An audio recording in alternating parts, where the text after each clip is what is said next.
Hola mis hermanos, amigos, Dios les bendiga, compartiendo con ustedes esta nueva cápsula bíblica en este día. Esperamos que estas cápsulas estén siendo de mucha bendición para usted, para las personas con las que usted las comparte. Esperamos que se cumpla ese propósito de conocer a Dios a través de su palabra, y es un privilegio que tenemos de estar leyendo toda la Biblia durante este año. Esperamos poder terminar el último día del año leyendo y culminando esta lectura de toda la Biblia, desde el Génesis hasta el Apocalipsis. Les animo para que perseveren y para que sigan compartiendo estas cápsulas también a través de sus redes sociales. Salmo 57, del 1 al 5. Ten misericordia de mí, oh Dios, ten misericordia. En ti busco protección. Me esconderé bajo la sombra de tus alas hasta que haya pasado el peligro. Clamo al Dios Altísimo, a Dios, quien cumplirá su propósito para mí. Él mandará ayuda del cielo para rescatarme y avergonzará a los que me persiguen. Mi Dios enviará su amor inagotable y su fidelidad. Me rodean leones feroces que con avidez devoran a sus presas humanas. Sus dientes penetran como lanzas y flechas y sus lenguas cortan como espadas. Exaltado seas, oh Dios, por encima de los cielos más altos. Que tu gloria brille sobre toda la tierra. Primero de Samuel 3, del 1 al 21. Mientras tanto, el niño Samuel servía al Señor ayudando a Elí. Ahora bien, en esos días los mensajes del Señor eran muy escasos y las visiones eran poco comunes. Una noche, Elí, que para entonces estaba casi ciego, ya se había acostado. La lámpara de Dios aún no se había apagado y Samuel estaba dormido en el tabernáculo cerca del arca de Dios. De pronto el Señor llamó: «Samuel». «Sí», respondió Samuel, «¿qué quieres?». Se levantó y corrió hasta donde estaba Elí. «Aquí estoy. ¿Me llamó usted?». «Yo no te llamé», dijo Elí. «Vuelve a la cama». Entonces Samuel se volvió a acostar. Luego el Señor volvió a llamar: «Samuel». Nuevamente Samuel se levantó y fue a donde estaba Elí. «Aquí estoy, ¿me llamó usted?». «Yo no te llamé, hijo mío», respondió Elí. «Vuelve a la cama». Samuel todavía no conocía al Señor, porque nunca antes había recibido un mensaje de él. Así que el Señor llamó por tercera vez, y una vez más Samuel se levantó y fue a donde estaba Elí. «Aquí estoy, ¿me llamó usted?». En ese momento Elí se dio cuenta de que era el Señor quien llamaba al niño. Entonces le dijo a Samuel: «Ve y acuéstate de nuevo, y si alguien vuelve a llamarte, di: habla, Señor, que tu siervo escucha». Así que Samuel volvió a su cama, y el Señor vino y llamó igual que antes: «Samuel, Samuel». Y Samuel respondió: «Habla, que tu siervo escucha». Entonces el Señor le dijo a Samuel: «Estoy por hacer algo espantoso en Israel. Llevaré a cabo todas mis amenazas contra Elí y su familia de principio a fin.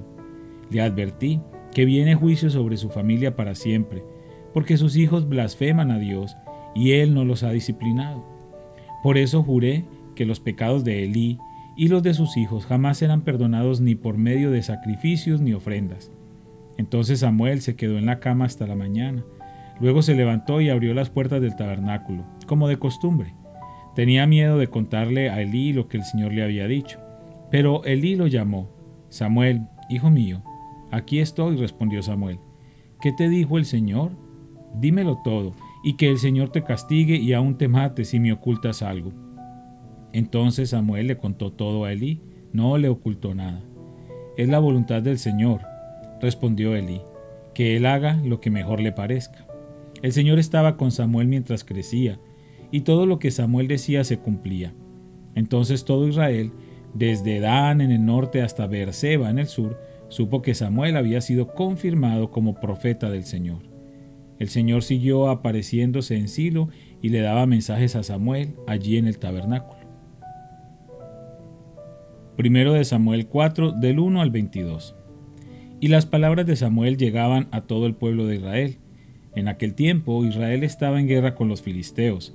El ejército israelita acampaba cerca de Ebenezer y los filisteos estaban en Afec. Los filisteos atacaron al ejército de Israel y lo derrotaron matando a 4,000 hombres.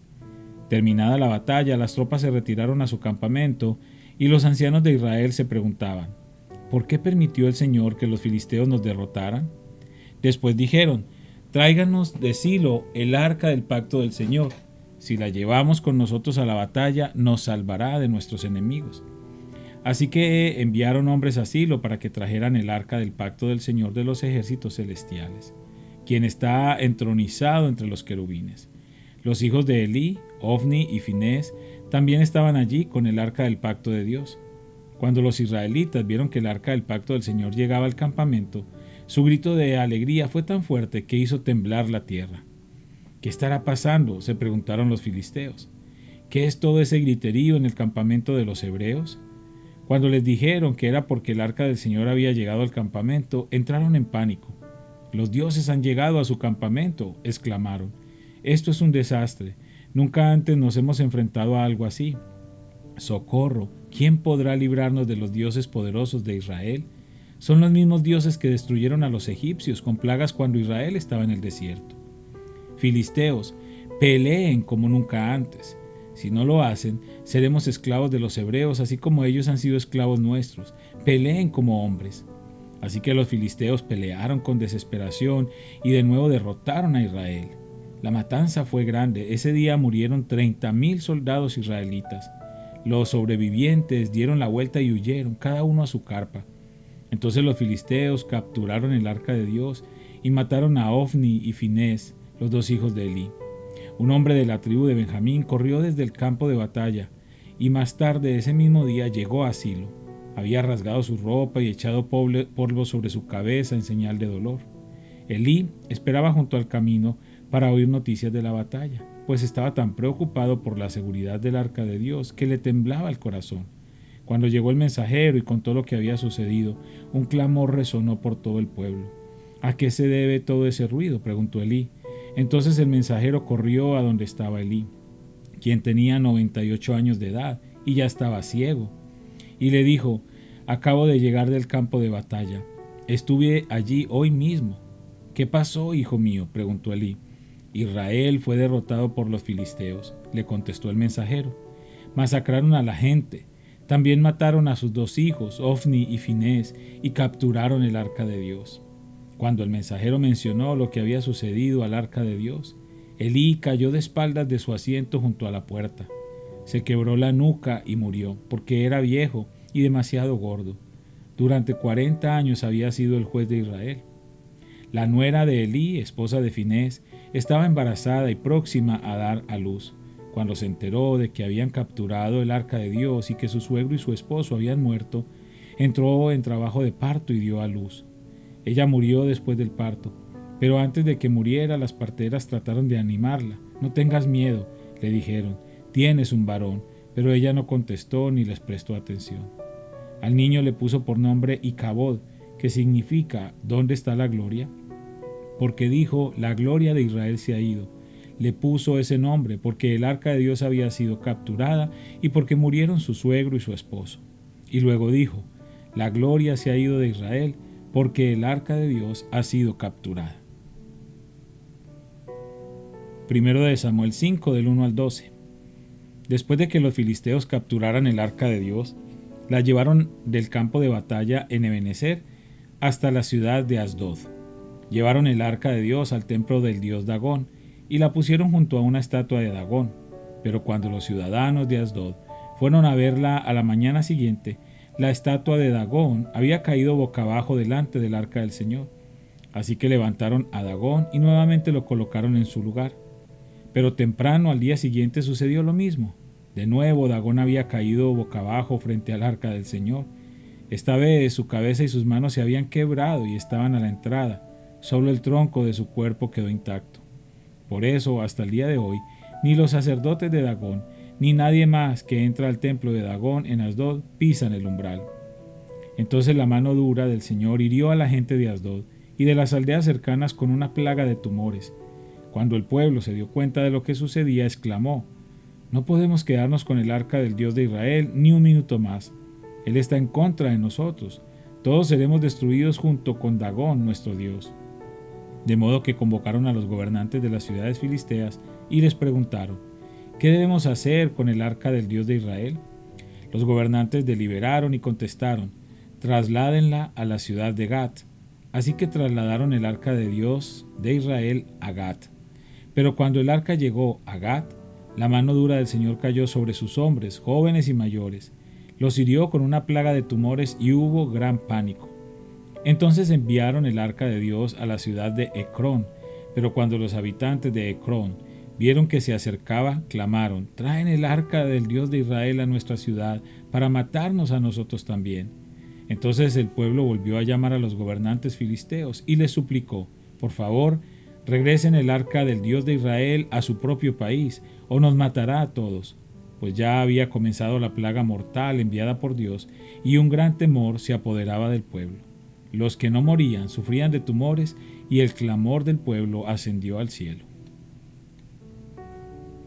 Hechos 7, del 1 al 29.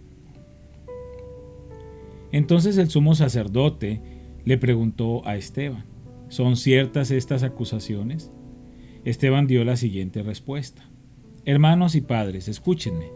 Nuestro glorioso Dios se le apareció a nuestro antepasado Abraham en Mesopotamia antes de que él se estableciera en Harán.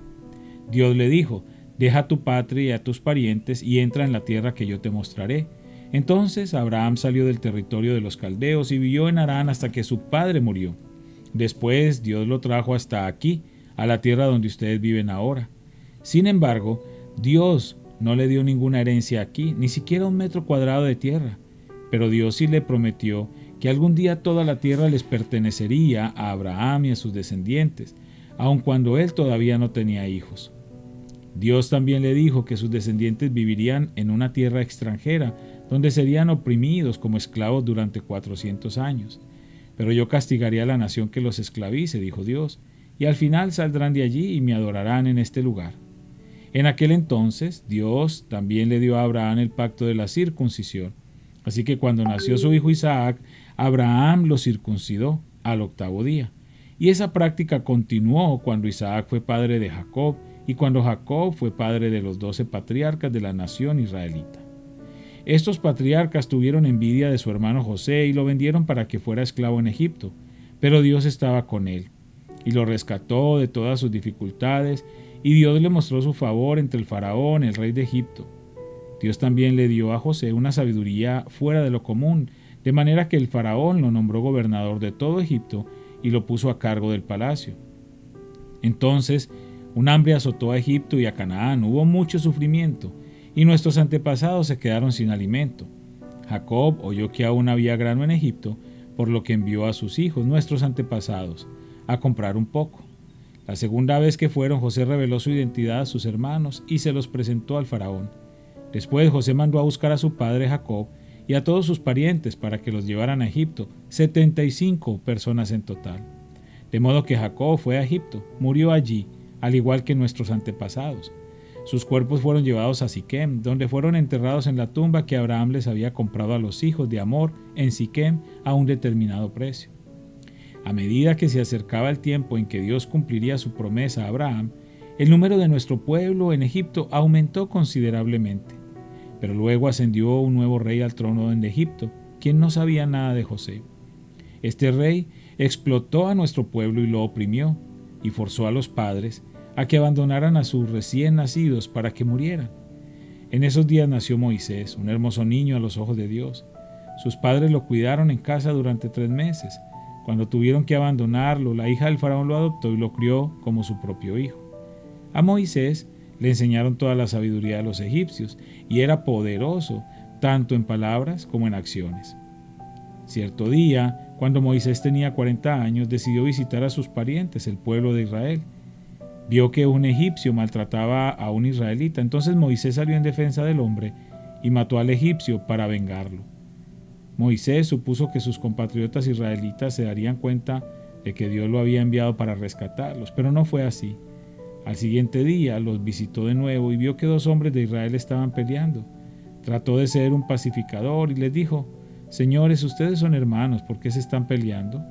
Pero el hombre que era culpable empujó a Moisés. «¿Quién te puso como gobernante y juez sobre nosotros?», le preguntó.